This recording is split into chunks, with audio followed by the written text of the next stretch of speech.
Hello, જય માતાજી, જય શ્રી કૃષ્ણ। આજની વાર્તા શરૂ કરીએ પહેલાં જો તમને વિડીયો ગમે તો લાઈક અને શેર કરી દેજો। ચેનલ ઉપર નવા હોય તો ચેનલને સબસ્ક્રાઈબ કરી દેજો। તો ચલો શરૂ કરીએ આજની વાર્તા। 12 વર્ષનું માતૃત્વ। અલી સંપા એ સંપા સાંભળતી કા નહીં? ક્યુંની તને બરકું શું તે સંભળાતું નહીં? ચંપાની માં જીવ રાડો પાડીને થાકી જતી, પણ ચંપા તો પોતાની મસ્તીમાં જ રહેતી। આજે પણ ચંપા ખુશ હતી, કારણ કે જીવ એની માટે શેઠાણીએ આપેલા કપડાં લાવી હતી અને એમાંથી એક એણે ચંપાને માપવા માટે આપ્યા હતા। નાચતી કૂદતી પોતે પહેરેલા નવા કપડાંને ઉલાળતી ઉલાળતી ચંપા આવી। હું છે માડી, કેમ ક્યુંની બરકતી તી? બોલ, હું કોમ છે? જીવ બોલી, અરે મારી માવડી, આ તને માપવા આલ્યું તો મુઈ પહેરીને કૂદે છે? લાવ પેટીમાં ગળી વાળીને મેલી દઉં, તે ઓણ દિવાળીમાં પહેરવા થાહે। લાવ હાલ, કહેતા હળવેથી ચંપાને વાસામાં ટાપલી મારી। ચંપાએ મોં મચકોડતા કમને પહેરેલા કપડાં બદલીને આપ્યા। જીવને જીવ ઘરે ઘરે કામ કરવા જતી। નજીકની સોસાયટીમાં જ રહેતા મોટા ઘરના લોકોને ત્યાં એણે કામ બાંધ્યું હતું અને ચંપા એની 10 વર્ષની દીકરી હતી। ચંપા ખૂબ જ ચંચળ છોકરી હતી। આખો દી બેનપણીઓ સાથે રમ્યા કરતી। મા દીકરી એકબીજાનો જાણે સહારો હતા, બીજું તો કોઈ નહોતું કુટુંબમાં। એક દિવસ જીવ કામ કરીને પાછી આવી। ચંપાને ઘણી બોલાવી, પણ ચંપાનો ક્યાંય પતો જ નહોતો। જીવનું વર ગુજરી ગયો એ પહેલાં 4 દિવાલ ઊભી કરી હતી તે ચાલતું હતું। જીવે રોટલો ઘડ્યો, મરચાંની ચટણી બનાવી અને ચંપા તો તોય ના દેખાણી। તે ચંપાને શોધવા નીકળી પડી, ક્યાંય ન જડી ચંપા। થાકી હારીને પાછી આવી જીવ। એને વિચાર આવ્યો કે લાવને શેઠાણીને ત્યાં જાઉં। એણે દોટ મૂકી એ તરફ શેઠાણીને જઈને પૂછ્યું કે જો ચંપા આવી હોય તો? શેઠાણી બોલ્યા, તારી ચંપા મારા ઘરે જ છે, તું ચિંતા કરમાં, હમણાં આવે, બેસ તું। જીવનો તો જીવ હવે મૂંઝાતો હતો કે આખરે આ બધું છે શું? ત્યાં તો ચંપા આવી, કૂદતી નહોતી આવી, શાંતિથી ચાલતા ચાલતા આવી। સરસ મજાના કપડાં, સરસ મજાના વાળ ઓળ્યાતા, ખૂબ સુંદર લાગતી હતી। ચંપા શેઠાણી બોલ્યા, લે આ તારી ચંપા, જા લઈ જા એને। સ્તબ્ધ થઈ ગયેલી જીવું કંઈ પણ બોલ્યા વિના ચંપાનો હાથ પકડી ઘર તરફ ઉપડી। એ દિવસથી ચંપા જ ન રહી, સાવ બદલાઈ ગઈ। દોડાદોડી ન કરતી હતી, કૂદતી નહીં, બકબક ન કરતી, ઠાવકી બની ગઈ। 2-4 દી આમ ને આમ પસાર થયા। જીવુંથી ન રહેવાયું। ચંપાને પાસે બેસાડી માથે હાથ ફેરવ્યો અને વહાલથી પૂછ્યું, ચંપા, મારી સોડી હાચું બોલ, તારી ઉપર મુઈ શેઠાણીએ હું ભૂરકી સાંટી છે? કેમ મારી વાલી કંઈ બોલતી નથી, રમતી નથી? હું થયું છે તને?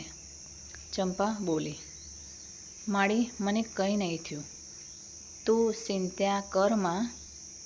પણ એમ કંઈ જીવ શાંત ન થઈ। અંતે ચંપાએ રહસ્ય પરથી પડદો ઉચક્યો। જો મારી માવડી, ઈ શેઠાણી મને અહીં આવીને તેડી ગયા હતા। એની મોટરમાં કેટલાય કપડાં આલ્યા, બ્યુટી પાર્લરમાં લઈ ગયા, વાળ હારા કરાવ્યા ને આટલું બધું જમવાનું આલ્યું ને પછી ઓલ્યા ટાઢા ઓરડામાં હુવરાવી બપોર આખી। મને કે હું તને રોજ આમ હારી રીતે હાચવીશ, બસ તારે એક કામ કરી આલવાનું મારું। મેં હા કીધી તો મને ઇનામમાં આ નવા કપડાં આલ્યા। માવડી, મુને એની હંગાથે ક્યાંક લઈ જવાનું કહેતા હતા। મુઈ પણ આટલા દીથી મોંમાંથી ફાટતી કેમ નહીં કે ઓલી તને સીધે લઈ જવાનું કહેતી તે.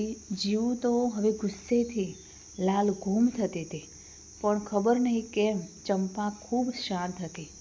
તે એને જોઈને જીવ વધુ ઉકળતી હતી. જીવુને તો કંઈ સમજમાં નહોતું આવતું કે વાત શું છે.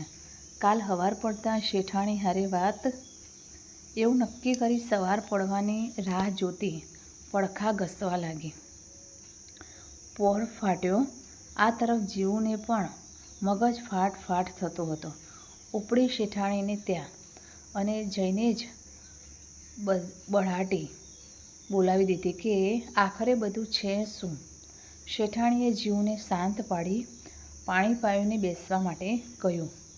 શેઠાણી અંદર ગયા ઘરમાં અને કેટલાક કાગળો લઈને બહાર આવ્યા ને કહ્યું, મેં તારી છોકરીનું મન વાંચ્યું.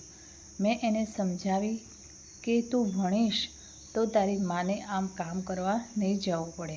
ઘરે એક સ્કૂલમાં લઈ ગઈ હતી.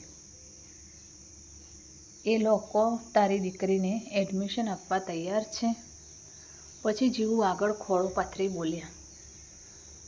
જો જીવ, મારે સંતાન નથી એ તો તું પણ જાણે છે. મેં તારા શેઠને વાત કરી તો એ પણ મારી ઈચ્છા મુજબ કરવા રાજી છે. જીવ, મારી એક જ ઈચ્છા છે કે આ તારી ચંપાને હું ભણાવું, સારી સ્કૂલમાં મોકલું, સારું જીવન આપું. 12 વર્ષની તે કરી, હવે બીજા 12 વર્ષ માટે મને આપ. મારી છોકરીને જેમ રાખીશ. પૂરા 12 વર્ષ તને પાછી આપી દઈશ. જો મેં કાગળિયાએ કરાવ્યા છે જેમાં લખ્યું છે કે 12 વર્ષ માટે તું તારું સંતાન મને આપે છે અને આજથી 13મા વર્ષે તારી ચંપા તને પાછી આપી દઈશ. બદલામાં તારે કાગળિયા પર જે લખાવવું હોય તે લખાવી લે. મારી પાસે બસ મને 12 વર્ષનું માતૃત્વ આપી દે. જીવ પણ એક માં હતી. એનો ગુસ્સો પીગળી ગયો હતો. એ બોલી, શેઠાણી, આ કાગળિયાને મારે શું કરવા? મને વિશ્વાસ છે તમારા પર.